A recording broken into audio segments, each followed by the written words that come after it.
आप सबको जय मसीह की। Praise the lord. Shalom everyone. परमेश्वर को हम धन्यवाद देते हैं इस सुंदर शाम के लिए। धन्यवाद देते हैं परमेश्वर को कि प्रभु ने हमें यहाँ तक पहुँचाया, सुरक्षित, आशीषित और अपने प्रेम में हमें बनाए रखा। और न केवल हमारी पर हमारे प्रिय लोगों की भी उसने अगुवाई की और उसने हमें ये मौका दिया कि आज हम उसके भवन में जा सकें, उसकी मेज में शामिल हो सकें। इन सब बातों के लिए प्रभु यीशु मसीह को हम धन्यवाद देते हैं और उसके प्रेम के लिए, उसकी क्षमा के लिए जिसके बिना मैं और आप यहाँ पर नहीं होते, उसके अनुग्रह के लिए, उसकी महान करुणा के लिए, अति करुणा में परमेश्वर है वो। इन सब बातों के लिए हम प्रभु को बहुत धन्यवाद देते हैं और ये प्रार्थना करते हैं कि परमेश्वर अपने लोगों के साथ बना रहे और आने वाले समय में प्रभु हम सबके जीवनों से अद्भुत रीति से अपने कार्य को करे, अपनी महिमा को ले। परमेश्वर हम सबों को आशीष दे।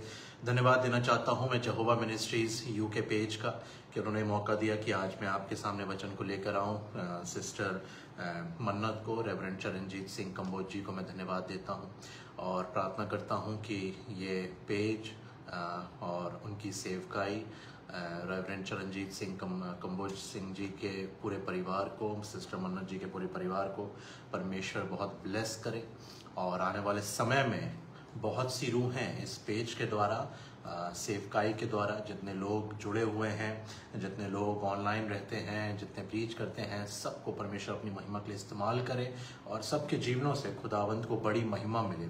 तो हम हर बात के लिए परमेश्वर को धन्यवाद देते हैं और प्रार्थना करते हैं परमेश्वर से कि आने वाले समय में परमेश्वर अद्भुत सामर्थी रूप से हम में से हर एक के जीवन में अद्भुत गवाहियों को जोड़े और हम सब मिलकर उसकी स्तुति करने वाले हो सकें। मेरे प्रियों, से पहले मैं और आप वचन में जाएंगे, आइए हम प्रार्थना करें और प्रभु यीशु मसीह की उपस्थिति को मांगेंगे, उसके पवित्र आत्मा को मांगेंगे कि वो हमारी अगुवाई करे। आइए हम प्रार्थना करें। धन्यवाद देते हैं पिता, प्रभु यीशु मसीह के नाम से आपके नज़दीक आते हैं। हर बात के लिए धन्यवाद देते हैं पिता। धन्यवाद देते हैं आपके रहमत के लिए, आपके फजल के लिए प्रभु। धन्यवाद देते हैं आपके अच्छे बड़े हाथों के लिए यीशु। धन्यवाद देते हैं आपके महान प्रेम के लिए, आपके बलिदान के लिए, जी उठने के लिए। सब बातों में आपको महिमा मिले प्रभु। प्रार्थना करते हैं जब आगे बढ़ते हैं इस आराधना में आपकी उपस्थिति बनी रहे, आपका पवित्र आत्मा हर एक के जीवन में कार्य कर सके, उसका गाढ़ा अभिषेक जो है हमारे जीवनों पर उतरने वाला हो सके। हमें मसा करें प्रभु और हम सबको अपनी महिमा के लिए इस्तेमाल करें। जब यहाँ से वचन को बोला जाए प्रभु, आप ही बोलें और सब बातों में आपको महिमा मिले। जो लोग हैं प्रभु जो जुड़ रहे हैं, जो आने वाले समय में जुड़ेंगे, और जहाँ भी आराधनाएं हो रही हैं प्रभु, जहाँ भी तेरे नाम को महिमा दिया जा रहा है प्रभु, तेरे स्तुति गान जो हैं गाए जा रहे हैं प्रभु, जहाँ भी वचन को बांटा जा रहा है, आप हर जगह उपस्थित हैं और सब बातों को आप ब्लेस करें प्रभु। हमारी प्रार्थना है कि आपने जो योजनाएं हमारे लिए बनाई हैं वो हर एक योजना हम सबके जीवनों से पूरी कार्य करने वाली हो सके और हम हर बात में प्रभु आपके आज्ञाओं को मानकर आगे बढ़ने वाले हो सकें, आपके वचनों पर चलने वाले हों प्रभु। यदि आपने कहा यदि तुम मुझ में बने रहो और मेरा वचन तुम में बना रहे तो जो चाहे मांगो तुम्हारे लिए हो जाएगा। हम पूरे विश्वास के साथ वचन को पूरा करते हुए आपकी सामर्थ, आपकी अगुवाई में, आपके मार्गदर्शन में प्रभु आगे बढ़ते जाएं, अपने जीवन में उन कार्यों को जो आपने हमारे लिए रखा है करते जाएं और आपके नाम को महिमा देते जाएं। इस आराधना पर आपके आशीष भरे हाथ को मांगते हैं। लोगों के जीवन पर, अपने जीवन पर आपके छेदे भरे हाथ को मांगता हूँ। हमें स्पर्श करें प्रभु, अपने पवित्र आत्मा के फलों वरदानों से भरें। आत्मिक आंखों को, आत्मिक कानों को, आत्मिक जुबानों को खोलें प्रभु और वही बातें जो आप चाहते हैं हम देख सकें, वही जो आप चाहते हैं हम सुन सकें और वही बोलें प्रभु जो आप चाहते हैं। सब बातों में आपको महिमा देते हैं पिता, प्रभु यीशु मसीह के नाम से प्रार्थना मांगते हैं। आमीन, आमीन, आमीन। परमेश्वर को हम धन्यवाद देते हैं सारी बातों के लिए और धन्यवाद देते हैं कि परमेश्वर ने हमको अपने नज़दीक रखा है और हमें से हर एक को, उसने अपनी हर संतान को बहुत आयत से ब्लेस किया है। हम धन्यवाद देते हैं परमेश्वर का। मेरे लोगों, जिंदगी में हम कई बार ऐसी जगहों पर आ जाते हैं जब हमें बहुत सी बातों का जवाब नहीं मिलता। कई बार हम ऐसी जगहों पर आ जाते हैं जब हमें लगता है कि अब आगे क्या करें या आगे क्या किया जाए। कई बार, और आप देखिए कि ये ऐसा नहीं है कि परमेश्वर के नबियों की जिंदगी में ऐसा समय नहीं आया। आप देखिए इजरायली जब निकल आए और मार्ग में थे, समुद्र सामने था और अचानक से फिरौन पीछे से आ जाता है, तो वो पैनिक हो जाते हैं, घबरा जाते हैं और उनको समझ में नहीं आता कि आगे क्या किया जाए। बहुत बार जिंदगी में हमारे सामने ऐसी परिस्थितियां आ जाती हैं जब मैं और आप चीज़ों को समझ नहीं पाते हैं कि आगे क्या कदम लिया जाए, क्या निर्णय लिया जाए, क्या ऐसा किया जाए जिससे चीज़ें बेहतर हो सके या बदल सके या वो समस्या पूरी तरह से ख़त्म हो सके। और ऐसे समय में इंसान जो है वो बहुत संघर्ष में पड़ जाता है। ऐसे समय में इंसान जो है वो बहुत मिसगाइड हो जाता है। कई बार लोग जो हैं गलत निर्णय ले लेते हैं। कई बार लोग जो हैं अपने जीवन को गलत जगहों पर ले जाते हैं। कई बार लोग जो हैं वो दुनिया की तरफ देखने लगते हैं। कई बार लोग जो हैं वो अपने इन परिस्थितियों में रहकर जो हैं, मैं और आप देखते हैं कि कितने सुसाइड हो रहे हैं आजकल इस दुनिया में, क्योंकि वो परिस्थितियों से हार जाते हैं। पर मेरे लोगों, मुझे और आपको पता है कि हमारा प्रभु यीशु मसीह हमारे साथ सदैव है और उसका ये वायदा है कि मैं तुम्हें कभी ना छोड़ूंगा, कभी ना त्यागूंगा। उसने कहा कि मैं तुम्हें अनाथ ना छोड़ूंगा।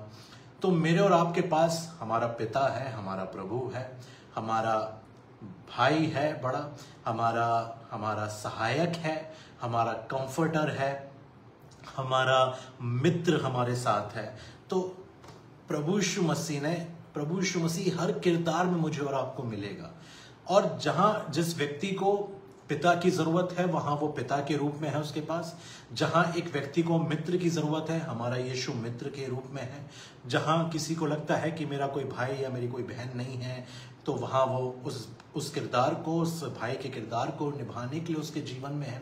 जहां किसी को लगता है कि मुझे कोई मेंटरशिप देने के लिए नहीं है, मुझे कोई बताने के लिए नहीं है कि मैं अपनी जिंदगी में क्या करूं, तो वहां प्रभु जो है वहां मार्गदर्शन करने के लिए खड़ा है। तो मुझे और आपको इस बात से निश्चिंत हो जाना है कि मेरे और आपके पास इस दुनिया में कोई नहीं है। ये साफ झूठ है। मेरे और आपके पास हमारा प्रभु है। हर समय वो मेरे और आपके साथ रहता है। हर समय वो मेरी और आपकी प्रार्थना सुनता है। हर समय जो है वो लगातार हमें देखता रहता है। आप सोचिए, जो परमेश्वर ये कहता है कि मैंने तुम्हारा चित्र अपने हथेलियों पर खोद कर बना रखा है, तो वो मुझे और आपको कैसे भुला देगा। बस मुझे और आपको एक बात को समझना होगा मेरे लोगों। शैतान चाहे कभी कभी इंसान जब पाप में गिर जाता है तो उसको लगता है कि अब मैं किस तरफ से कहां से मैं प्रभु के पास जाऊं। वो मुझे नहीं अपनाएगा, वो मुझे नहीं देखेगा, वो मुझे प्यार नहीं करेगा। ये झूठ है मेरे लोगों।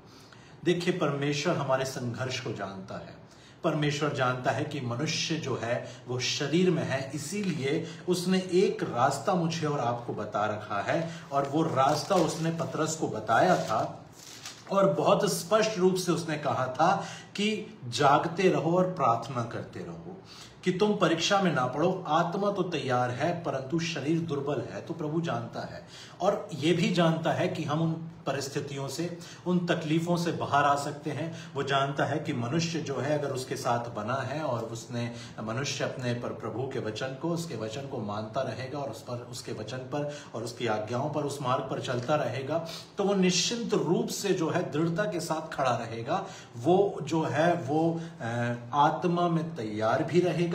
बस मुझे और आपको अपने शरीर में भी तैयार रहने की जरूरत है।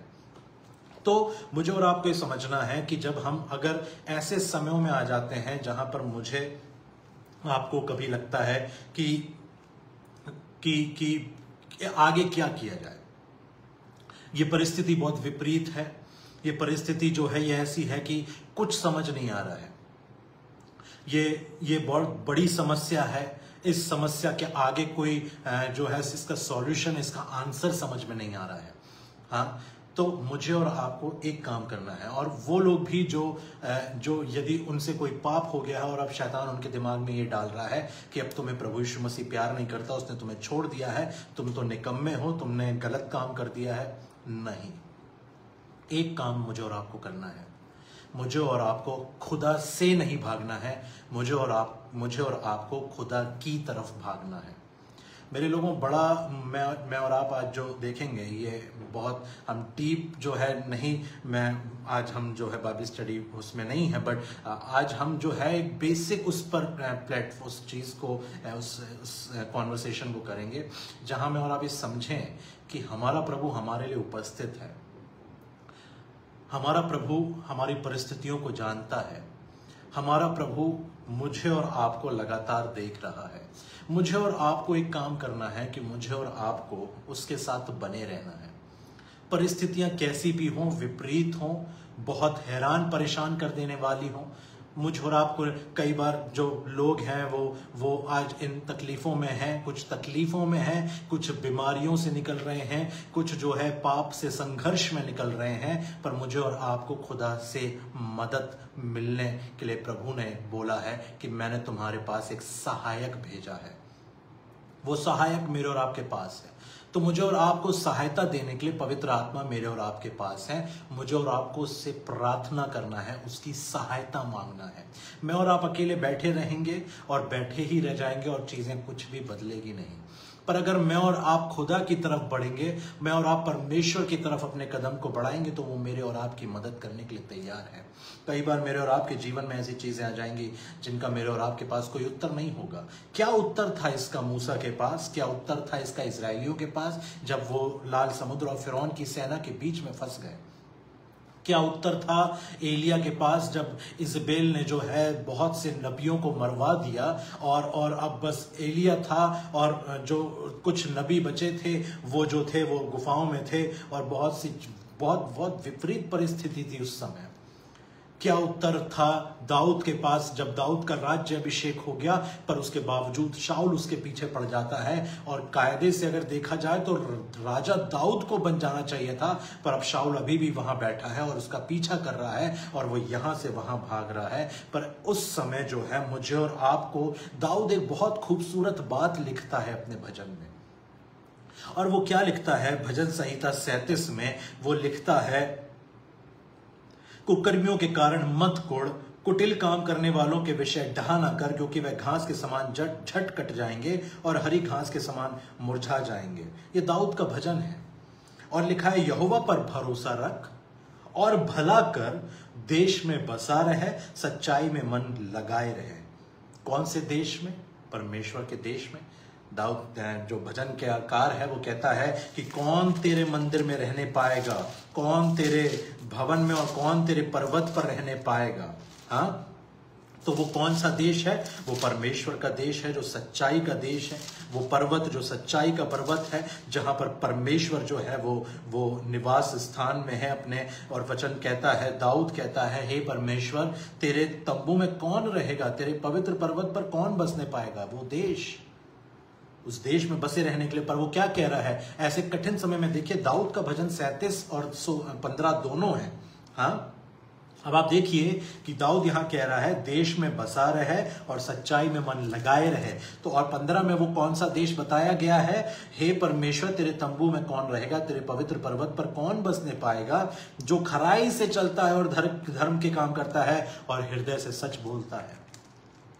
कई बार जो लोग हैं वो बुरी अपने समय में जब वो आ जाते हैं, जब उनकी परख होती है और जब ऐसे समय सामने आ जाता है जहां पर चीजें बहुत विपरीत हो जाती हैं, जहां ऐसी चीजें सामने आ जाती हैं जो कभी सोची नहीं थी, उस समय कई बार इंसान जो है वो गलत निर्णय ले लेता है, गलत संगति पकड़ लेता है। उसको ऐसा लगता है कि देखो, मैंने तो अपनी जिंदगी में सब कुछ अच्छा किया, मैं तो वचन पर चल रहा था, मैंने तो अच्छा काम किया और अचानक से अब ऐसी चीजें हो गई और अब इसका जवाब मेरे पास नहीं है। मैं आपको बताऊं, आज मेरे एक बहुत प्रिय, हम जब चर्च में थे तो एक बहुत प्रिय मेरे जो है एक अंकल हैं और वो उनसे मैं बात कर रहा था और वो एक घटना को बताने लगे। उन्होंने बताया कि बेटा किसी जगह पर वो गए थे और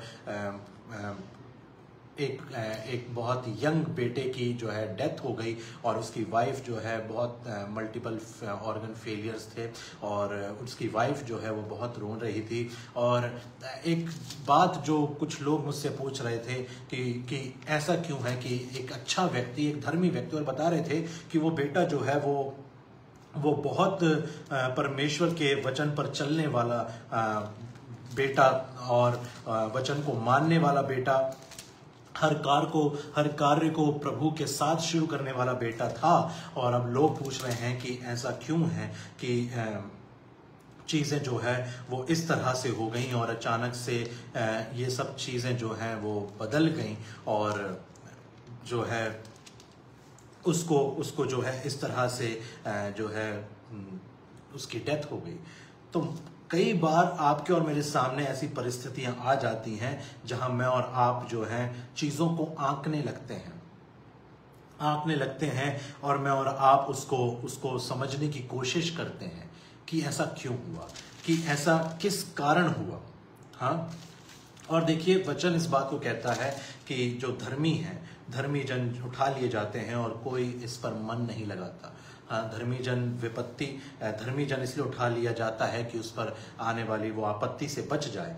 तो मैंने उनको वो मैसेज किया और मैंने कहा कि देखिए अंकल, ये परमेश्वर का वचन है और वो इस बात को बोलता है कि धर्मी जन जो है वो इसलिए उठा लिया जाता है कि आने वाली आपत्ति से बच जाए, समस्या से बच जाए। And he was seeking the answer. ऐसी परिस्थिति बन गई, he was so sad about it, was broken about it, और बहुत दुखी हो रहे थे। कह रहे थे बेटा मैं तो बाहर निकल आया और मुझसे देखा नहीं किया। तो सवाल आते हैं कई बार जिंदगी में कि ऐसा क्यों है। पर दाऊद क्या कह रहा है कि ऐसे समय में मुझे और आपको एक काम करना है, यहोवा पर भरोसा रख और भला कर और देश में बसा रहे और सच्चाई में मन लगाए रहे। और जो वचन आगे दाऊद अपने भजन में कहता है वो इस बात को कहता है, परमेश्वर कौन तेरे तंबू में बसने पाएगा 15। और ऐसे समय में क्या उम्मीद करता है परमेश्वर मुझसे और आपसे कि ऐसे परिस्थिति में मैं और आप हिले नहीं, डगमगाए नहीं, भरोसा रखें, उसके वचनों पर विश्वास रखें और इस बात को देखें कि मैं और आप इस समय में, जब मैं और आप ऐसी समस्याओं से निकलते हैं, विपरीत परिस्थितियों से निकलते हैं, ऐसे समय से निकलते हैं जिसका कोई जवाब मेरे और आपके पास नहीं होता है, हम पवित्रता को बनाए रखें। और वचन क्या कहता है, जो जीभ से निंदा नहीं करता और ना अपने मित्र की बुराई करता और ना पड़ोसी की निंदा सुनता है, वह जिसकी दृष्टि में निकम्मा मनुष्य तुच्छ है और जो यहोवा के डरवैयों का आदर करता है, जो शपथ खाकर बदलता नहीं, चाहे हानि उठानी पड़े, और जो अपना रुपया ब्याज पर नहीं देता और निर्दोष की हानि करने के लिए घूस नहीं लेता, जो कोई ऐसी चाल चलता है वह कभी ना डगमगाएगा, वह कभी ना डगमगाएगा। और भजन संहिता 37 क्या कह रहा है, देश में बसा रहे, वो देश, वो पर्वत जो परमेश्वर का है, और भलाई कर, हाँ, और सच्चाई में मन लगाए रहे। और आगे में और आप देखेंगे वचन कहता है, यहोवा को अपने सुख का मूल जान और वह तेरे मनोरथों को पूरा करेगा। अपने मार्ग की चिंता यहोवा पर छोड़ और उस पर भरोसा रख, वही पूरी करेगा। वह तेरा धर्म ज्योति के समान और तेरा न्याय दोपहर के उजियाले के समान प्रकट करेगा। यहोवा के, आप देखिए बड़े समझ, अब जो है मुझे और आपको यहाँ पर इस आयत पर बड़ा ध्यान देना है। ये मेरा और आपका काम है। यहोवा के सामने चुपचाप रहे और धीरज से उसकी प्रतीक्षा कर। उस मनुष्य के कारण ना क्रोध जिसके काम सफल होते हैं और वह बुरी युक्तियों को निकालता है। But what God is seeking from us, what he wants to see from our life is यहोवा के सामने चुपचाप रहे और धीरज से उसकी प्रतीक्षा करो। मैं आपको बताऊं, मेरे जीवन में कई बार ऐसी चीजें आई जब मुझे निर्णय लेने में बड़ा समय लगा, चीज समझ नहीं पाया मैं। और उस समय आप विश्वास मानिए, यह आयत जो है कई बार मैंने अपनी लाइफ में पूरी होती देखी और हमेशा हम पूरा होता देखेंगे। हम सबकी जिंदगियों में पूरा होगा कि हम चुपचाप रहें, यहोवा की ओर देखते रहें, पिता की ओर, पुत्र की ओर देखते रहें। और कब तक देखते रहें? देखते रहें, प्रार्थना करते रहें। पर और क्या वचन क्या कहता है, जैसे दासों की आंखें अपने स्वामियों के हाथ की ओर और जैसे दासियों की आंखें अपने स्वामिनी के हाथ की ओर लगी रहती हैं। दासों की आंखें, दासियों की आंखें अपने स्वामी के हाथ की ओर लगी रहती हैं, वैसे ही हमारी आंखें हमारे परमेश्वर यहोवा की ओर उस समय तक लगी रहेंगी जब तक वह हम पर अनुग्रह ना करे। तो क्या कह रहा है भजनकार कि हम क्या करें? हम उसकी ओर देखते रहें, निहारते रहें, हम उसके हम उसके हाथ की ओर देखते रहें। वचन कह रहा है कि हम तब तक देखते रहें जब तक कि वो हम पर अनुग्रह ना करे, पर सच्चाई में बने रहें, पवित्रता में बने रहें और धीरज से उसकी प्रतीक्षा करें। उसके सामने चुपचाप रहें, धीरज से उसकी प्रतीक्षा करें। बहुत से लोग ये काम नहीं कर पाते। मेरे लोग, मैंने देखा है कि लाइफ में थोड़ी सी समस्या आई, लोग एकदम कड़वे हो जाते हैं, लोग एकदम बुरी बातें अपने मुंह से निकालते हैं। और आप देखिए यूसुफ की जिंदगी में कितनी चीजें उथल पुथल मची थी, पर आप और मैं यूसुफ को कभी भी परमेश्वर से शिकायत करते नहीं पाते वचन में। दाऊद अपनी शिकायत जो लोगों के प्रति थी वो परमेश्वर के सामने रखता था। एलिया ने कभी टोका नहीं, परमेश्वर तू क्या बात कर रहा है, मेरे को तूने नाले के बाजू में बैठा रखा है, कौवा खाना ला के दे रहा है, कितनी उसकी चोंच जो है वो कितनी इन्फेक्शन से भरी, कोई बात में। और आप उसके नबी, मुझे और आपको उसके वचनों को पूरा करना है विदाउट क्वेश्चनिंग इट। सवाल ना करें, आप विश्वास मानिए परमेश्वर मेरे और आपकी बहुत छोटी छोटी बातों की फिक्र करता है। मैं और आप इमेजिन नहीं कर सकते। आप सोचिए जो वचन, जब वचन इस बात को कहता है कि वो उस प्रेम से जो ज्ञान से परे है, उस प्रेम के साथ मुझसे और आपसे प्रेम रखता है, तो आप इमेजिन करिए कि मेरे और आपके कितनी बारीकियों से वो चीजों को उसने क्या लिखा कि उत्पन्न होने से पहले ही मैंने तुझ पर चित्त लगाया। हाँ, तो आप और मैं कैसे ये सोच लेते हैं कि मेरे और आपके विषय में परमेश्वर जो है वो मुझे और आपको जो है वो उसको फर्क नहीं पड़ता है मेरे और आपकी जिंदगी में क्या चल रहा है। मैं और आप ये कैसे सोच लें। वचन क्या कहता है, गर्भ में रचने से पहले ही मैंने तुझ पर चित्त लगाया। जो परमेश्वर मनुष्य को बनाने से पहले उसके लिए उसने सब कुछ इतनी खूबसूरत रीति से बनाया। आसमान बनाया, जमीन बनाई, तारे बनाए, सूरज चांद बनाया, अदन की वाटिका लगाई, उसमें पेड़ बनाए, जानवर बनाए, सब कुछ मनुष्य के पहले तैयार कर दिया गया। मनुष्य के बाद कुछ तैयार नहीं किया गया। सब कुछ मनुष्य के उत्पन्न होने से पहले ही रच दिया गया। मेरे और आपकी जिंदगी में आने से पहले ही उसने मुझे और आपको माफी दे दी। वो मेरे और आपके लिए मरकर चला गया, हमें जिंदगी देकर चला गया। इससे पहले कि हम जिंदगी में आए वो हमें अनंत काल के जिंदगी देकर चला गया। और वो आज हमारे साथ अपने आत्मा में है, पवित्र आत्मा उसका आज हमारे साथ है और उसका वायदा है कि मैं तुम्हें कभी नहीं छोड़ूंगा। देखिए, हमारी जिंदगी में आने से पहले उसने हमें अनंत काल की जिंदगी दे दी और वायदा किया, मैं तुम्हें जब तुम जिंदगी में आ जाओगे, जब तुम पृथ्वी पर एक जीवन में आ जाओगे, तब भी मैं तुम्हारे साथ हूं और अनंत काल तक रहूंगा। मैं तुम्हें एक सेकंड के मिली सेकंड के लिए नहीं छोड़ूंगा। पर मुझे और आपको चुपचाप रहना है, उसके सामने प्रार्थना में रहना है, विश्वास में रहना है। प्रार्थना, विश्वास, पवित्रता, ये बहुत जरूरी है अगर मैं और आप कुछ बदलता हुआ देखना चाहते हैं तो। इस बात को याद रखें। कई बार लोग ऐसी परिस्थितियों में फंसकर ऐसे मुंह से शब्द निकाल देते हैं जो उनकी जिंदगी पर बहुत बड़ा जो है वो बड़ी मुसीबतों को ले आता है। कई बार ऐसे समस्याओं में फंसकर मैं और आप एक ऐसा निर्णय ले लेते हैं जो मेरे और आपकी जिंदगी को पूरी तरह से जो है वो बदल सकता है। विश्वास माने, लोग कई बार अपनी जिंदगी में जब वो ऐसे समयों से निकले तो वो हैरान रहे, परेशान रहे, प्रार्थना नहीं की, गलत निर्णय लिए, कोई व्यभिचार में चला गया, कोई नशे में चला गया। कैसे मैं और आप परखे जाएंगे अगर मैं और आप परमेश्वर के सामने हम ये कहते हैं कि मैं तेरी संतान हूं, तो जो तू चाहता है वो मेरे जीवन में हो। तो जब वो मुझे और आपको परखेगा, जब मेरे और आपके सामने चीजें खड़ी होंगी, और तब अगर इंसान जो है वो गलत निर्णय लेने लगे, वचन कहता है कि अगर धर्मी जन अपने विश्वास से पीछे हट जाए तो मेरा मन उससे प्रसन्न नहीं है। और वचन कहता है विश्वास कर्म बिना जो है वो मरा हुआ है। तो मुझे और आपको ये समझना है कि परमेश्वर मेरे विश्वास में, आपके विश्वास में वो काम भी देखना चाहता है।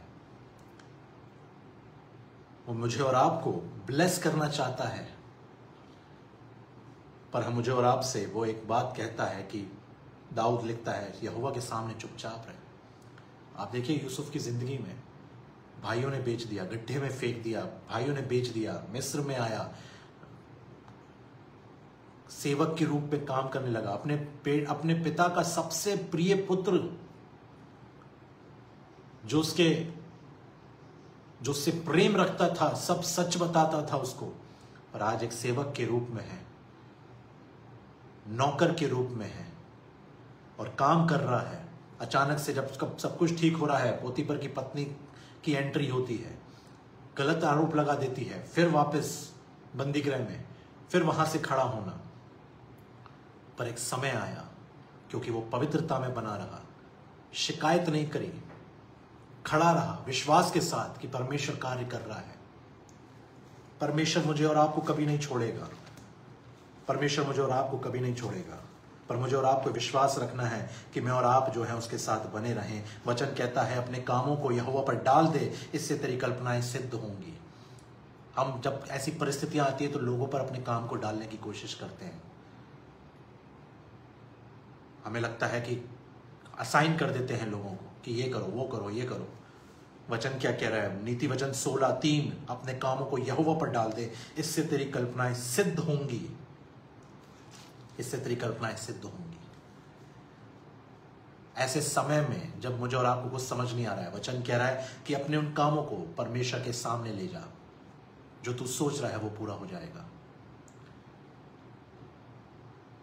कई बार बच्चे जो हैं 12th के बाद उनको समझ नहीं आता है कि हम कौन सा कॉलेज लें, परमेश्वर के सामने रख दीजिए। हर कदम पर आप विश्वास मानिए, वो आपके मेरे हर एक छोटी छोटी बातों की फिक्र करता है। उसको ये सिर्फ फर्क पड़ता है कि मैं और आप क्या खाते हैं, मेरी और आपकी डाइट कैसी है। वो मुझे और आपको रोकेगा जब मैं और आप जो है ओवर ईटिंग की हैबिट में जाएंगे। मैं और आप किस तरह से अपने आप को रखते हैं लोगों के बीच में, किस तरह से मेरे और आपकी बातचीत है, कहाँ हम जा रहे हैं, किससे मिल रहे हैं, मेरे और आपके घर में किस बात की घटी है, मेरे और आपके जीवन में किस बात की घटी है। जब संसार के माँ बाप इतनी चिंता करते हैं तो स्वर्ग में बैठा पिता हमारा कितनी फिक्र करता होगा। पर अक्सर हम जो है परमेश्वर से दूर भाग जाते हैं। लोग जो हैं, ऐसी समस्याएं जब सामने आती हैं जिसका कोई उत्तर नहीं मिलता, तो उस उत्तर को दुनिया में ढूंढने के लिए मित्र के पास, लोगों के पास ढूंढने के लिए निकल जाते हैं। पैसों से उस उत्तर को मांगते हैं, गलत तरीके अपनाते हैं, उस समस्या में रहते हुए उनको ऐसा लगता है कि बहुत ज्यादा टेंशन है, स्ट्रेस है, तो नशे में पड़ जाते हैं, गलत कामों में पड़ जाते हैं। मुझे और आपको परमेश्वर पर विश्वास रखना है।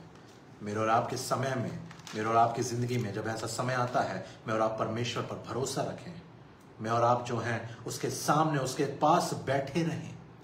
वो अपने काम को करना जानता है, मुझे और आपको उसको बताने की जरूरत नहीं है। वो जानता था कि स्वर्ग से कब आग गिरानी है एलिया के समय में। वो जानता था कि समुद्र को कैसे बांटना है, कब बांटना है। आप सोचिए, परमेश्वर मिस्र के लोगों की भलाई कर रहा है, इजराइलियों की भलाई कर रहा है, क्योंकि इजरायली अगर समुद्र पार भी कर जाते और वो हमेशा उनको डर रहता कि कहीं ऐसा ना हो कि फिरौन उठकर आ जाए वापस और हमें फिर से गुलाम बना ले।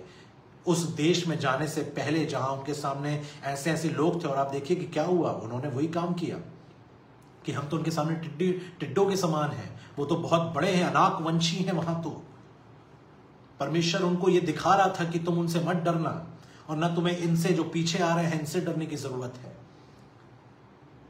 आप सोचिए, इतना बड़ा मिरेकल देखने के बाद भी वो लोग परमेश्वर के सामने कुड़कुड़ाते थे, बुड़बुड़ाते थे, and God was so sad about it. वो आखिरकार मूसा से बोलता है कि मैंने इजराइलियों के इस बुड़बुड़ाने को और कुड़कुड़ाने को देखा है, इन्होंने 10 बार मेरी परीक्षा की। और फिर वो अंत में इस बात को कहता है कि अब ये मेरे विश्राम स्थान में नहीं जाएंगे, केवल कालेब और यहोशू जो है वो मेरे विश्राम स्थान में प्रवेश करने पाएंगे। तो जो पीछे से मिस्र की सेना आ रही थी, फिरौन की सेना आ रही थी, उसका समुद्र में जाना परमेश्वर ने तय कर रखा था, पर कुछ समय के लिए सारे लोग परेशान हो गए। उनको लगा कि ये क्या हो गया, अनएक्सपेक्टेड चीजें सामने आ गई।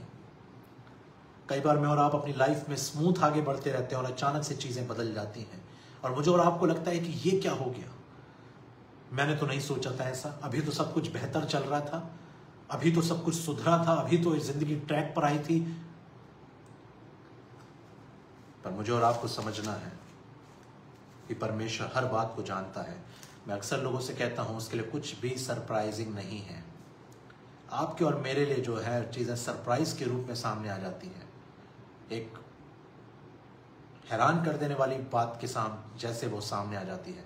परमेश्वर को कोई हैरान नहीं कर सकता, कोई बात हैरान नहीं कर सकती, वो सब जानता है। प्रभु यीशु कहता है, मैं अल्फा और ओमेगा, आदि और अंत, अल्फा और ओमेगा, पहला और अंतिम हूं। तो मैं और आप उस पर विश्वास रखें, मैं और आप उसके साथ बने रहें। वो अपने काम को करना जानता है। सब उपदेशक 3 और उसका 11 कहता है, उसने सब कुछ ऐसा बनाया है कि अपने अपने समय पर वह सुंदर होते हैं, अपने अपने समय पर वे सुंदर होते हैं। एक समय है हर बात का, और वो समय जब मेरे और आपकी जिंदगी में ऐसा आता है, मुझे और आपको उस देश में बसे रहना है, सच्चाई में मन लगाए रहना है। विश्वास मानिए, मसीहों को कभी भी खत्म करने के लिए नहीं, बढ़ाने के लिए चीजें आएंगी। गिराने के लिए नहीं आएंगी, बढ़ाने के लिए आएंगी, उठाने के लिए आएंगी मुझे और आपको। जब भी आप देखिए, जहां परमेश्वर के लोग, जब वहां परमेश्वर रहा और उसने काम किया, चीजें जरूर जो है वो विपरीत दिख रही थी, पर उसमें से एक अद्भुत बात को परमेश्वर ने निकाला। हमेशा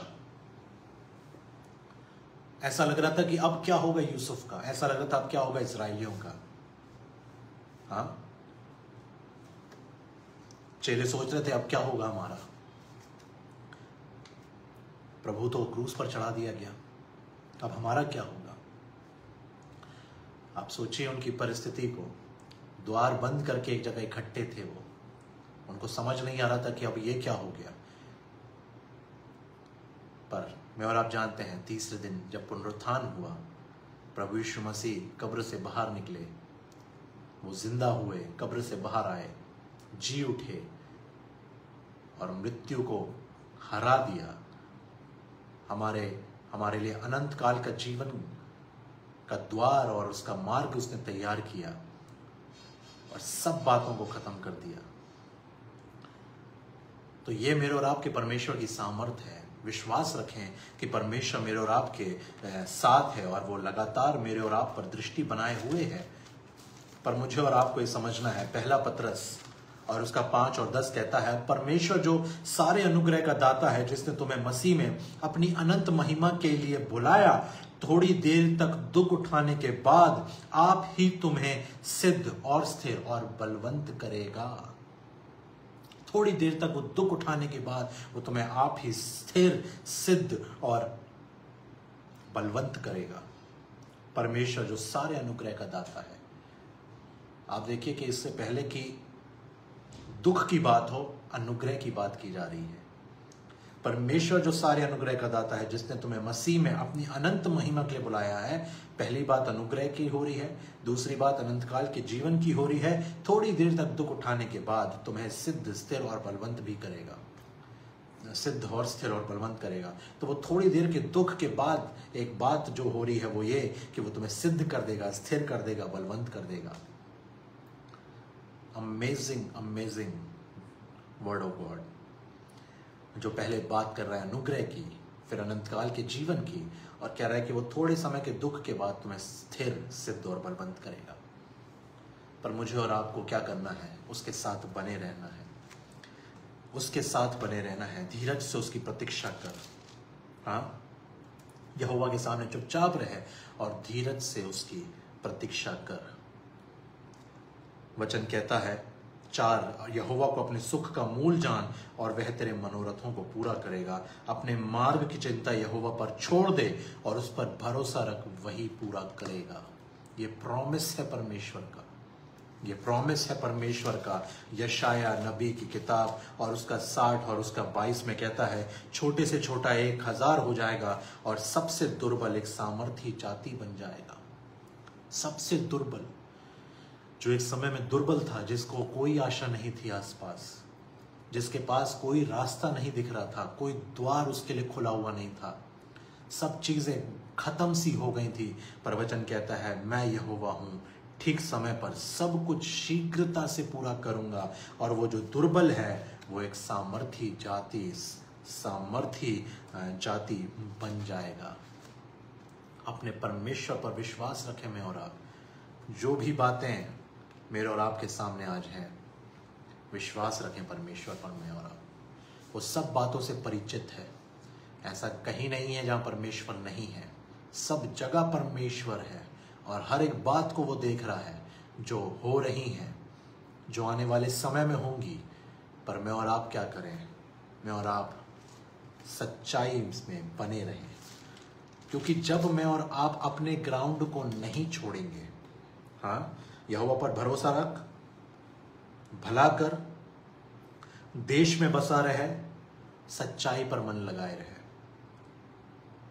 दाऊद लिख रहा है, वो व्यक्ति जिसको हजारों लोग घेर कर खड़े हुए थे, वो व्यक्ति जिसके पीछे शाऊल पड़ा हुआ था कि कभी भी ये मिल जाए और उसको मैं मारूं।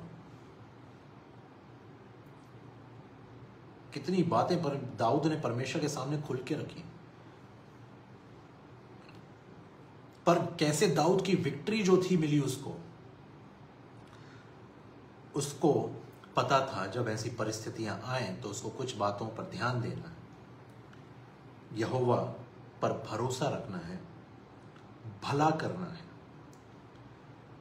लोग अक्सर अपनी समस्याओं में दूसरों का भला नहीं कर पाते, क्योंकि उनको ऐसा लगता है कि हम ही इतनी समस्या में हैं तो औरों की क्या भलाई करें, पहले हमारा भला हो जाए उसके बाद हम तुम्हारा भला करेंगे। दाऊद कह रहा है भला कर। ऐसे समय में जब दाऊद जो है और क्या लिख रहा है, वो क्रोध से परे रहे, जलजलाहट को छोड़ दे, मत कोड़, उससे बुराई ही निकलेगी, क्योंकि कुकर्मी लोग काट डाले जाएंगे। तो उसकी कंप्लेंट थी कुछ लोगों से जो उसके पीछे व्यर्थ में पड़े हुए थे, कोई दुश्मनी नहीं, कोई काम नहीं, पर बस शाऊल ने बोला और शाऊल की सेना उसके पीछे पड़ी हुई है, उसके लोग उसके पीछे पड़े हुए हैं, जहां वो जा रहा है, आ रहा है, जा रहा है, उसका सर्विलेंस जो है पूरा उसका करा जा रहा है कि ये कहां जाता है, किससे मिलता है। उसके चक्कर में पूरे शाऊल ने जो है याजकों के पूरे परिवार को खत्म करवा दिया, कितने याजकों को उसने मरवा डाला। और वो इस बात को कहता है कि यहोवा पर भरोसा रख और भला कर, देश में बसा रहे, उस देश में पवित्रता के साथ जो परमेश्वर का पवित्र पर्वत है उस पर बसा रहे, आत्मा में उस देश में बसा रहे, जो देश, जिस देश का राजा परमेश्वर पिता है, उस देश में बसा रहे, पवित्रता में बसा रहे। निंदा मत कर अपने मुंह से, बुराई मत कर, चुगली मत कर, व्यभिचार में मत जा, नशे में मत जा, अपने परमेश्वर के हाथ की ओर देखता रहे जब तक वो तुझ पर अनुग्रह ना करे। उस देश में बस जा, शैतान तुझे उस देश से निकाल। देखिए, मुझे और आपको ये समझने की जरूरत है मेरे लोगों, जैसी आदम और हवा ने पाप किया, अदन की वाटिका गई, जैसी शिमशोन ने पाप किया, उसका पूरा बल सामर्थ सब चला गया। जैसी शाऊल ने पाप किया, उसका राज्य चला गया। जैसी आकान ने पाप किया, पूरा परिवार चला गया। जैसी यहूदा इस्करियोती ने पाप किया, उसकी वो आशीषें गई। तो कहने का मतलब यह है कि शैतान आपको और मुझे उस देश में से निकालने के लिए पाप को सामने लेकर आएगा।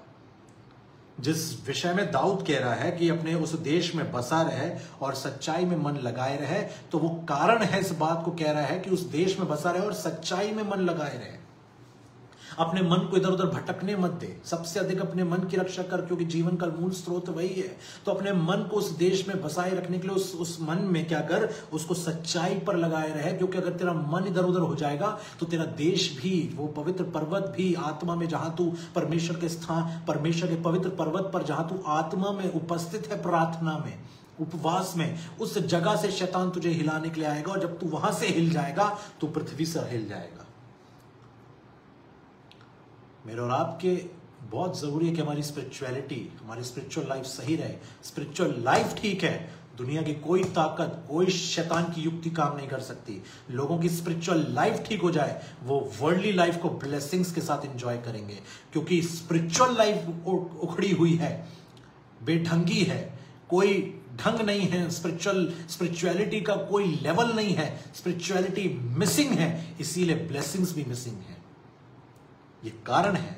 इसी कारण दाऊद कह रहा है कि उस देश में बसा रहे आत्मा में, जहां तू उस पवित्र पर्वत पर, और उस देश में मैं आपके सामने फिर पढ़ रहा हूं कारणवश, कि लोग ये समझें कि मेरे और आपकी ब्लेसिंग्स स्पिरिचुअल रेल्म से खुलनी है, वर्ल्डली रेल्म में उतरने के लिए। आत्मिक क्षेत्र से जब तक आशीषें नहीं खुलेंगी, वो संसारिक क्षेत्र में नहीं दिखेंगी। आत्मा के क्षेत्र से जब वो आशीष खुल जाएगी, आत्मिक दुनिया से जब वो जवाब आ जाएगा, तब सांसारिक दुनिया में वो आशीष भी आ जाएगी। और वो कह रहा है कि वो पर्वत पे कैसे लोग हैं जो जीभ से निंदा नहीं करते। कठिन समय है, फिर भी परमेश्वर को महिमा दे रहे हैं। ये नहीं कि रो रहे हैं, लोगों के सामने प्रश्न कर रहे हैं, पर महिमा दे रहे हैं परमेश्वर को कि परमेश्वर साथ में है, सब कुछ संभाल लेगा।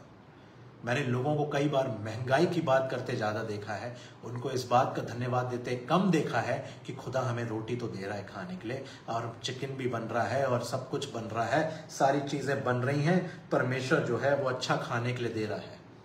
वो धन्यवाद नहीं देंगे। वो धन्यवाद देंगे कि महंगाई बढ़ती जा रही है। ये धन्यवाद नहीं देंगे कि महंगाई में खुदा भरपूरी के साथ सब कुछ दे रहा है। जिंदगी परमेश्वर दे रहा है, उससे ज्यादा बीमारियों की बात है। हर दिन परमेश्वर दे रहा है, उसको उसके लिए धन्यवाद दें। प्रभु तेरे कोड़े खाने से मैं चंगा हो गया हूं, चंगी हो गई हूं, धन्यवाद तूने एक नया दिन दिखाया है। हर सुबह उसको धन्यवाद दें नए दिन के लिए। उसको उसके साथ प्रार्थना में समय बिताएं, उसको बताएं कि परमेश्वर मैं बहुत खुश हूं आपके साथ। जैसे मैं और आप सुनना हमें पसंद है ना, कितना अच्छा लगता है हमारे दिल में जब परमेश्वर के वचन को हम पढ़ते हैं, हमें ताकत ढांढस मिलती है। वचन कहता है कि तेरा वचन तेरे शरणागतों की ढाल है। हाँ, वैसे उसको भी हमारी आवाज, हमारा धन्यवाद, हमारी प्रार्थना सुनना अच्छा लगता है। और मैं और आप बने रहें कैसे? निंदा ना करें मुंह से, शब्दों पर ध्यान दें। जब समस्याएं हैं, तकलीफें हैं, अपने शब्दों को सही रखें। और क्या करें? मित्र की बुराई ना करें। जिसके साथ काम कर रहे हैं, जो घर में हैं, लोग हैं, आसपास हैं, परिवार के लोग हैं, जिसकी दृष्टि में निकम्मा मनुष्य तुच्छ है, जो गलत संगति से दूर है, गलत संगति में ना जाए, नशे व्यभिचार को सहारा ना बनाए अपने उन चीजों को खत्म करने के लिए। और जो यहोवा के डरवैयों का आदर करता है, ऐसे समय में भी जो परमेश्वर के लोगों को रिस्पेक्ट देता है, जबकि उसके समय उसकी जिंदगी का अच्छा नहीं चल रहा है या विपरीत चल रहा है, पर वो परमेश्वर को सम्मान तो दे ही रहा है, पर उसके सेवकों से भी प्यार कर रहा है ऐसे समय में। और उसने ना परमेश्वर को जो है उसने उसका निरादर किया और ना उसके सेवकों का निरादर कर रहा है। जो शपथ खाकर बदलता नहीं, चाहे हानि भी उठानी पड़े। कि जब अच्छा समय था शपथ खा ली, अब जब बुरा समय है तो सोच रहे हैं कि अरे यार अब क्या टाइथ दें जाकर। देखो कितनी फाइनेंशियल प्रॉब्लम्स चल रही हैं, टाइथ कम कर दो, थोड़ा सा मत दो, कम कर दो। हाँ, इस बार मत दो, इस बार से ऑल्टरनेट मंथ कर दो। जिसने शपथ खा ली खुदा से, मैं ये समर्पित करूंगा तुझे, अपनी जिंदगी समर्पित कर दूंगा प्रभु, और जब विपरीत परिस्थितियां आई तो टाइथ भी रेगुलर जा रहा है, लाइफ से सर्विस भी रेगुलर जा रही है, ऐसे समय में भी वो व्यक्ति बदला नहीं अपनी शपथ खाकर जिंदगी में कि मैंने जो अपने आप को खुदा के सामने सेवकाई के लिए दे दिया है, इससे नहीं बदलूंगा। चाहे एक रोटी मिले वो भी ना मिले, पानी मिले पीने ना मिले, पर मैं सेवकाई करता रहूंगा। पर मैं खुदा को समर्पित कर चुका हूं अपने जीवन को। मैंने प्रॉमिस किया है प्रभु, मैं अपनी लाइफ से तुझे जो है इतना समय, इतना काम, इतना परमेश्वर तेरे सामने भेंटों को मैं लेकर आऊंगा ही आऊंगा। और जब विपरीत परिस्थितियां हैं, वो बना हुआ है। वचन कह रहा है वो पवित्र पर्वत पर वास करने वाला व्यक्ति है, उसने सच्चाई में मन को लगाए रखा है। जो अपना रुपया ब्याज पर नहीं देता, ऐसे समय में जब जब जब चीजें विपरीत हो गई तो फायदा उठाने की बात सोचने लगे। सामने आने वाला समय बड़ा कठिन है, चलो जी ब्याज पे पैसा देने लगते हैं, चलो जी कोई काम करें तो उससे फायदा मिलेगा, उस दिन उस काम को करवाएंगे इससे। जो निर्दोष की हानि करने के लिए घूस नहीं लेता है, जब विपरीत परिस्थिति है पर घूस नहीं ले रहा है वो व्यक्ति, किसी का बुरा नहीं चाह रहा है। आज लोगों के घर में अगर खाने के लिए कम हो जाए चीजें, पैसा कमाने के दूसरे रास्ते ढूंढते हैं, जबकि खुदा के पास जाएंगे तो वो ऐसा रास्ता बना देगा कि कोई इसको हिला नहीं सकता। पर जब ऐसे समयों में ऐसा समय आता है जब फाइनेंस हिला हुआ है, तो टेढ़े भागना शुरू कर दिए, चोरी करना शुरू कर दिए और बहाने मार रहे हैं कि हमारा बॉस करता है, कमीशन खा रहे हैं और सोच रहे हैं कि हम बहुत ब्लेस हो जाएंगे, और जिंदगी भर बीमारियां लगी हुई हैं उनको। ये ना सोचें आपको परिणाम नहीं मिलेंगे। हर व्यक्ति को परिणाम देखना है इस संसार में। जो आप और मैं बोएंगे वो मुझे और आपको काटना है निश्चित रूप से। मेरे लोगों, इस बात को हमेशा याद रखिएगा। धोखा ना खाओ, परमेश्वर ठट्टों में नहीं उड़ाया जाता, क्योंकि मनुष्य जो कुछ बोलता है वही काटेगा। ऐसे समय में आप पवित्रता को बोएंगे, आप इतना आशीषित होंगे। अगर आप ईमानदारी को बोएंगे, इतना आशीषित होंगे। अगर आप परमेश्वर के प्रेम में बने रहेंगे, आप इतना अच्छा बोएंगे और इतना अद्भुत काटेंगे मैं और आप, कि आप सोच नहीं सकते। अगर मैं और आप अपने शब्दों को विपरीत परिस्थितियों में सही रखेंगे, वचन से भरा रखेंगे, सलोने रखेंगे, अनुग्रह सहित होंगे, मैं और आप वो बोल रहे हैं जिसकी कटनी जब होगी पूरी दुनिया देखेगी। पर बात यही है, क्योंकि जो कोई शरीर के लिए बोता है वो शरीर के लिए के द्वारा विनाश की कटनी काटेगा, और जो आत्मा के लिए बोता है वह आत्मा के द्वारा अनंत जीवन की कटनी काटेगा। हम भले काम करने में साहस ना छोड़ें, क्योंकि यदि हम ढीले ना हों तो ठीक समय पर कटनी को काटेंगे। ठीक समय पर कटनी को काटेंगे। वचन क्या कह रहा है? ठीक समय पर। एक समय आएगा, एक समय बोने का होता है मेरे लोगों, एक समय काटने का होता है। आप किसान को कभी ये नहीं देखेंगे कि उसने आज बीज बोया और कल वो हंसिया लगाने के लिए खेत पर निकल चला है। नहीं, there is a time for everything. धीरज से उसकी प्रतीक्षा करें, हर समय है। हर बात का समय है। ऐसा नहीं है कि मेरे और आपकी जिंदगी में जो समय आया है अब ये समय लगातार ऐसा ही बना रहेगा, वो समय भी निकल जाएगा। क्या क्या क्या कहता है परमेश्वर का वचन? जन्म का समय है, मरने का भी समय है, बोने का समय है और बोए हुए को उखाड़ने का भी समय है, घात करने का समय है, चंगा करने का भी समय है, ढा देने का समय है, बनाने का भी समय है, रोने का समय है, हंसने का भी समय है, छाती पीटने का समय है और नाचने का भी समय है। ढूंढने का समय है और खो देने का भी समय है, बचा रखने का समय है और फेंक देने का भी समय है, प्रेम करने का समय है। तो हर एक बात का समय है। परमेश्वर का वचन कहता है उसने सब कुछ ऐसा बनाया है कि अपने अपने समय पर वे सुंदर होते हैं। अपने अपने समय पर वो सुंदर होते हैं। और वचन क्या कह रहा है कि मैं और आप कैसे रहें? किसी का गलत ना करें, देश में बसे रहें। जो कोई ऐसी चाल चलता है वह कभी ना डगमगाएगा। जो कोई ऐसी चाल चलता है वो कभी ना डगमगाएगा, कभी ना डगमगाएगा। वचन ये नहीं कह रहा है कि शायद नहीं डगमगाएगा, वो कह रहा है कि वो व्यक्ति कभी भी डगमगाएगा नहीं। पर क्या मैं और आप परमेश्वर के सामने चुपचाप रहकर उसकी प्रतीक्षा करने वाले लोग हैं? इसका मतलब ये नहीं है कि मैं और आप खुदा के साथ बैठ जाएं और बस कुछ करें ना, पर मैं और आप प्रार्थना में रहें, विश्वास में चलें, पवित्रता में चलें और अपने जीवन से परमेश्वर को महिमा देते रहें।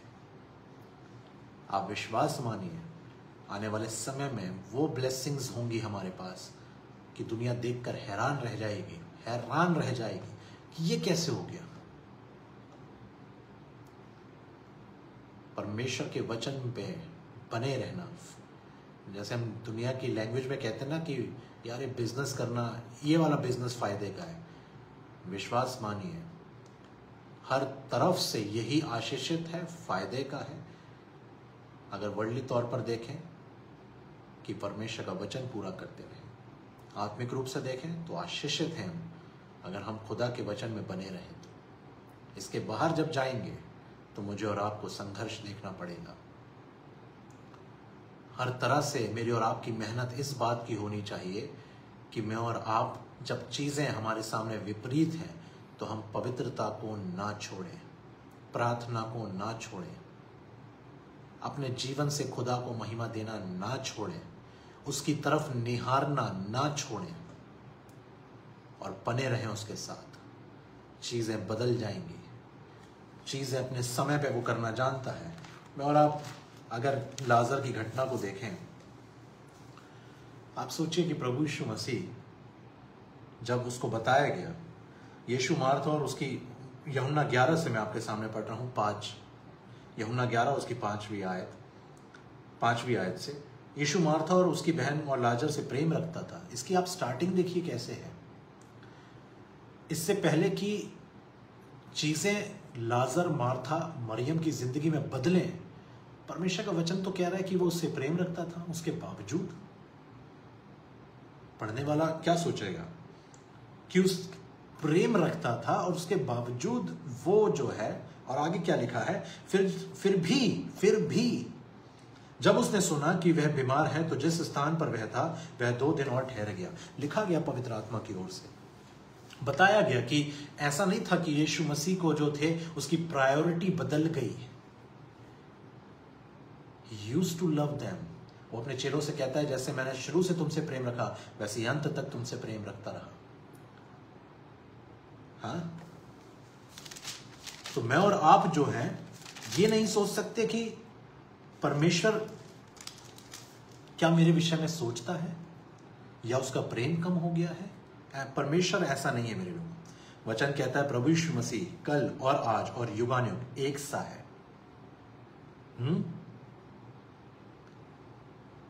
तो जब इस घटना को लिखा गया तो उसकी शुरुआत जो हुई है वो इस तरह से हुई है कि उसने कहा, परमेश्वर का वचन कहता है कि वो यीशु, मार्था और उसकी बहन और लाजर से प्रेम रखता था। फिर भी, अब देखिए मेरे लोगों की, जब परमेश्वर प्रेम रखता है और फिर भी ठहर जाए तो ये समझना चाहिए मुझे और आपको कि कुछ बड़ा होने वाला है।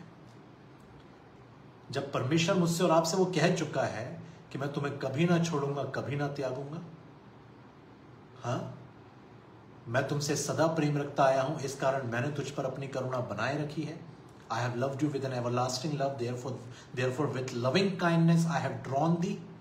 जब वो मुझसे और आपसे कह चुका है कि माता के गर्भ में रचने से पहले मैंने तुझ पर चित्त लगाया, जब वो मुझसे और आपसे कहता है कि तू मेरी दृष्टि में अनमोल और प्रतिष्ठित है, जब वो मुझसे और आपसे कह रहा है मैं तुझे कभी ना छोड़ूंगा, हाँ, मत डर क्योंकि मैं तेरे संग हूं, इधर उधर मत ताक क्योंकि मैं तेरा परमेश्वर हूं, मैं तुझे दृढ़ करूंगा और तेरी सहायता करूंगा, अपने धर्मी दाहिने हाथ से मैं तुझे संभाले रहूंगा। जब प्रभु यीशु मसीह मुझसे और आपसे इतने वायदे, हर वायदे को कर चुका है, उसके बाद भी अगर वो रुका है, trust me, there is something big coming for you, a big blessing, a big testimony, और अद्भुत रीति से परमेश्वर काम करेगा। पढ़ने वाले को, अगर आप सोचिए कि अगर कोई 5 से 16 तक पढ़ के उठ जाए तो उसको क्या दिमाग में आएगा कि इसकी शुरुआत तो ऐसे हुई है कि प्रभु यीशु मसीह प्रेम रखता था इन तीनों से। पर आगे क्या लिखा है, इसके बाद उसके चेलों ने कहा आओ हम फिर यहूदिया उसके बाद उसने चेलों से कहा आओ हम फिर यहूदिया को चलें। चेलों ने कहा हे रब्बी, अभी तो यहूदी तुझ पर पथराव करना चाहते थे और क्या तू फिर भी वहां जाता है। यीशु ने उत्तर दिया, क्या दिन के 12 घंटे नहीं होते? क्योंकि यदि कोई दिन में चले तो ठोकर नहीं खाता क्योंकि इस जगत का उजाला देखता है, परंतु यदि कोई रात में चले तो ठोकर खाता है क्योंकि उसमें प्रकाश नहीं है। तो ये बातें हो रही है प्रभु यीशु मसीह की। और अगर आप 11 के 1 से देखें तो लिखा है, मरियम और उसकी बहन मार्था ने के गांव बैतनिया का लाजर नामक एक मनुष्य बीमार था। यह वही मरियम थी जिसने प्रभु पर इत्र डालकर उसके पांवों को अपने बालों से पोंछा था। इसी का भाई लाजर बीमार था अतः उसकी बहनों ने उसे कहला भेजा, ये प्रभु देख, जिससे तू प्रीति रखता है वह बीमार है। यह सुनकर यीशु ने कहा, यह बीमारी मृत्यु की नहीं परंतु परमेश्वर की महिमा के लिए है, कि उसके द्वारा परमेश्वर की पुत्र की महिमा हो। और फिर लिखा है कि यीशु मार्था और उसकी बहन और लाजर से प्रेम रखता था। 2 बार इस बात को लिखा गया है कि एक बार मार्था उसको उसको बता रही है, उसको बुला रही है, जब उसकी बहनों ने कहला भेजा। मरियम और मार्था दोनों उसको बता रहे हैं कि जिससे तू प्रीति रखता है। और अब यहां वचन का लिखने वाला पवित्र आत्मा बता रहा है कि प्रभु यीशु मसीह उससे प्रेम रखता था, पर उसके बाद भी मैं और आप जानते हैं चीजें कैसे बदल गईं। 14 में लिखा है, तब यीशु ने उनसे साफ साफ कह दिया, लाजर मर गया। एक तरफ तो परमेश्वर का प्रेम है और चीजें जो है वो खत्म हो गई, पर एक अद्भुत बात जो प्रभु यीशु मसीह कहता है, 23 में लिखा है, यीशु ने उससे कहा, तेरा भाई फिर जी उठेगा। मार्था ने उससे कहा, मैं जानती हूं कि अंतिम दिन में पुनरुत्थान के समय वह जी उठेगा। यीशु ने उससे कहा, पुनरुत्थान और जीवन मैं ही हूं। जो कोई मुझ पर विश्वास करता है, यदि वह मर भी जाए तो भी जिएगा, और जो कोई जीवित है और मुझ पर विश्वास करता है, वह अनंत काल तक ना मरेगा। प्रभु यीशु मसीह ने कहा, पुनरुत्थान और जीवन मैं ही हूं। जब सब चीजें मेरे और आपकी जिंदगी में, मुझे और आपको ऐसा लगे कि अब कुछ बन नहीं रहा है, बढ़ नहीं रहा है, खत्म सा हो गया है, दफन सा हो गया है, यीशु मसीह कहता है, पुनरुत्थान और जीवन मैं ही हूं। वो आके हर उस सपने को, उस उम्मीद को, उस जिंदगी को जिसको वो जिलाना चाहता है और खड़ा करना चाहता है, वो आकर मेरे और आपके लिए सब बातों को पूरा करेगा, उनको पुनरुत्थान देगा, टूटे हुए सपने को फिर से जीवित करेगा, वो उम्मीद जो टूट गई थी उसको फिर से खड़ा करेगा, जो लोग आशाहीन हो गए वो उनकी आशा बनकर रहेगा, और वो हर कार्य को अपनी इच्छा से पूरा करेगा। पर आप सोचिए, इस दौरान में मार्था और मरियम दोनों प्रभु की तरफ दौड़ी, दोनों पवित्रता में रही, दोनों ने उसकी ओर देखना नहीं छोड़ा, और एक अद्भुत चमत्कार हुआ कि लाजर बाहर आ गया। यीशु ने कहा, पत्थर हटाओ। उस मरे हुए को की बहन मार्था उससे कहने लगी, हे प्रभु, उसमें से तो अब दुर्गंध आती है, क्योंकि उसे मरे हुए 4 दिन हो चुके हैं। बहुत दिन हो जाएंगे, कई बार कुछ सालों के लिए मुझे और आपको ऐसा लग सकता है, साल बीत जाएंगे कि अब कुछ बदल नहीं सकता। कुछ महीने ऐसे मेरे और आपके बीतेंगे जहां लगेगा कुछ बदल नहीं सकता। कुछ समय जीवन का ऐसा बीतेगा जहां मुझे और आपको लगेगा कुछ बदल नहीं सकता। यीशु ने उससे कहा, क्या मैंने तुझसे नहीं कहा था कि यदि तू विश्वास करेगी तो परमेश्वर को महिमा को देखेगी? और आज मुझसे और आपसे परमेश्वर प्रभु यीशु मसीह यही कहना चाहते हैं, क्या मैंने तुमसे नहीं कहा था, यदि विश्वास करोगे तो मेरी महिमा को देखोगे। यीशु, तब उन्होंने पत्थर को हटाया और यीशु ने आंखें उठाकर कहा, हे पिता, मैं तेरा धन्यवाद करता हूं कि तूने मेरी सुन ली है। मैं जानता था कि तू सदा मेरी सुनता है, परंतु जो भीड़ आसपास खड़ी है उनके कारण मैंने यह कहा, जिससे वह विश्वास करें कि तूने मुझे भेजा है। यह कहकर उसने बड़े शब्द से पुकारा, हे लाजर निकल आ। जो मर गया था वह कफन से हाथ पांव बंधे हुए निकल आया और उसका मुंह अंगोछे से लिपटा हुआ था। यीशु ने उससे कहा, उसे खोल दो और जाने दो। जिन चीजों को मैंने और आपने दफन कर दिया, फॉरएवर के लिए वो चीजें हमारे आंखों के सामने से हमें लगता है कि अब वो अलग हो गई हैं, वो वापस जीवित करने पर है। जो तकलीफें मेरे और आपके सामने थी उसको वो खत्म करने पर है। जो लाजर मृत्यु, उसकी जो बॉडी थी, जब उसको बांधा जा रहा था तब वो मृतक था, पर अब जब उसको खोला गया वो जीवित था। प्रभु यीशु मसीह के साथ बने रहना जरूरी है मेरे लोगों।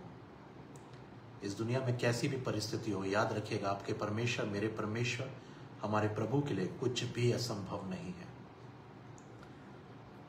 परमेश्वर मनुष्य से तो नहीं, पर परमेश्वर से सब कुछ हो सकता है।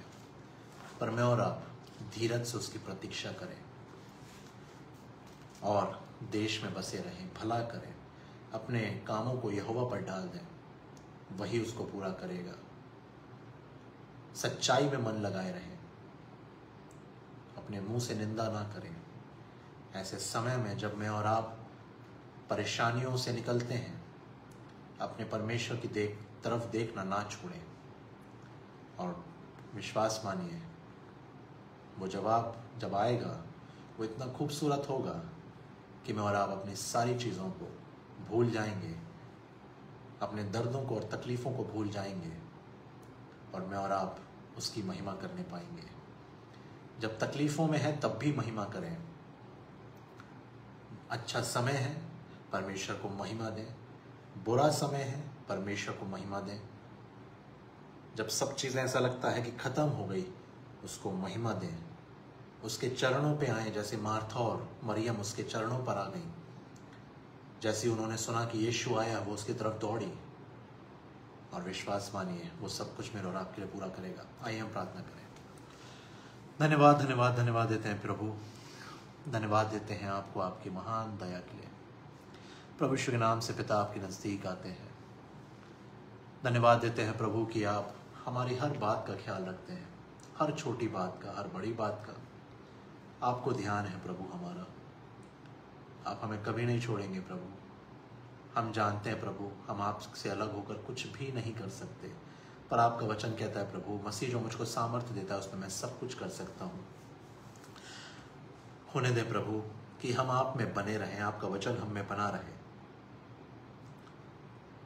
होने दे प्रभु कि आपके पवित्र आत्मा को ऐसे समयों में जब चीज़ें विपरीत होती हैं कभी शोकित ना करें, परंतु आपके साथ बने रहें, सच्चाई में मन लगाए रहें, अपने शब्दों पर ध्यान दें, पवित्रता में रहें प्रभु।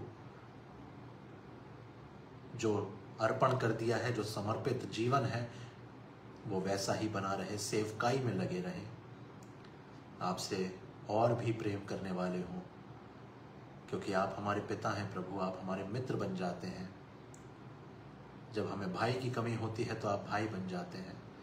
जब हमें मास्टर की ज़रूरत होती है, आप हमारे मास्टर बनकर हमारे साथ रहते हैं, टीचर बन के हमारे साथ रहते हैं। प्रभु हम धन्यवाद देते हैं कि आप हमारे साथ हैं और यहाँ उपस्थित हैं, और हर जगह आप उपस्थित हैं। आपकी संतानों के घरों में आप उपस्थित हैं। हमारा आसरा केवल आप ही हैं प्रभु। हम संसार की तरफ नहीं देखते, पर आपके हाथ की तरफ देखते हैं यीशु, और तब तक देखते रहेंगे जब तक आप हम पर अनुग्रह ना करें। होने दे प्रभु कि थोड़े समय के दुख उठाने के बाद आप हमें स्थिर, सिद्ध और बलवंत करें, ताकि हम आपकी महिमा करते रहें प्रभु। हम सबके जीवनों को इस योग्य बनाएं कि वो आपको ग्रहण योग्य हो। हमें वो बर्तन बनाएं जो आपकी महिमा जो आपकी महिमा के लिए इस्तेमाल हो। हमें अपने राज्य के लिए इस्तेमाल करें प्रभु। हम अपनी तकलीफ़ों, परेशानियों को, समस्याओं को आपके चरणों पर रखते हैं। आप पर विश्वास करते हैं प्रभु कि आपने हमें देखा है, सुना है। आप हमारे परिस्थितियों को अच्छे से जानते हैं प्रभु, और हम जानते हैं प्रभु कि आपने उसके लिए पहले से उत्तर भी रखा है। अपने समय पर आप उसे पूरा करेंगे और एक अद्भुत गवाही हम सबके जीवनों में जोड़ेंगे। सब बातों में आपको महिमा देते हैं प्रभु। आपसे कहना चाहते हैं, हम आपसे बहुत प्यार करते हैं प्रभु, और हम जानते हैं कि आप भी हमसे उस प्रेम से जो ज्ञान से परे है प्रेम रखते हैं। हमें अपने साथ बनाए रखें प्रभु। हमें अपने पंखों की आड़ में लेकर चलें प्रभु, और हमें अपने से लिपटा कर और चिपका कर प्रभु हमारे जीवनों को आशीषित करते हुए, ऐसा बनाते हुए कि जब हम चलें तो लोग हमारे जीवन से तुझे देख सकें। जैसा वचन कहता है कि तुम मसीह की पत्री हो, हम आपको महिमा देने वाले हो सके। हम सब कुछ आपके हाथ में सौंप देते हैं प्रभु, और आपकी ओर निहारते हैं, धीरज से आपकी प्रतीक्षा करते हैं और आपका हाथ पकड़कर चलना चाहते हैं प्रभु। हमें आशीषित करें प्रभु। हम सबकी प्रार्थनाओं को सुनने के लिए धन्यवाद प्रभु। सबको अपने पवित्र आत्मा के फलों वरदानों से भरें प्रभु, और जो योजनाएं आपने बनाई हैं हम सबकी जिंदगियों से उसे पूरा करें। लोगों को ब्लेस करें। आने वाले समय को तेरे हाथ में सौंपते हैं प्रभु। अपने प्रिय लोगों को, इस परिवार को, यहोवा मिनिस्ट्रीज यूके पेज को, रेवरेंड चरणजीत सिंह कंबोज जी के परिवार को, उनको, सिस्टर मन्नत जी को, उनके परिवार को, सबको तेरे हाथ में सौंपता हूँ। अपने आप को तेरे हाथ में सौंपता हूँ। जितने तेरे सेवक दास दासियाँ इस पेज पर और अन्य पेज पर प्रचार करते हैं, सेवकाई में हैं, डायरेक्टली इनडायरेक्टली इन्वॉल्व हैं, सबको तू ब्लेस कर, अपनी महिमा के लिए इस्तेमाल कर। यीशु के नाम से मांगते हैं पिता, आमीन। मेरे लोगों, विश्वास रखें परमेश्वर पर, भलाई करें, देश में बसे रहें, पवित्रता में रहें, परमेश्वर की महिमा करते रहें। विश्वास मानिए, परमेश्वर मेरे और आपकी सोच से बढ़कर मेरे और आपके लिए काम करेगा। हम सबको परमेश्वर आशीष दे। जय मसीह की।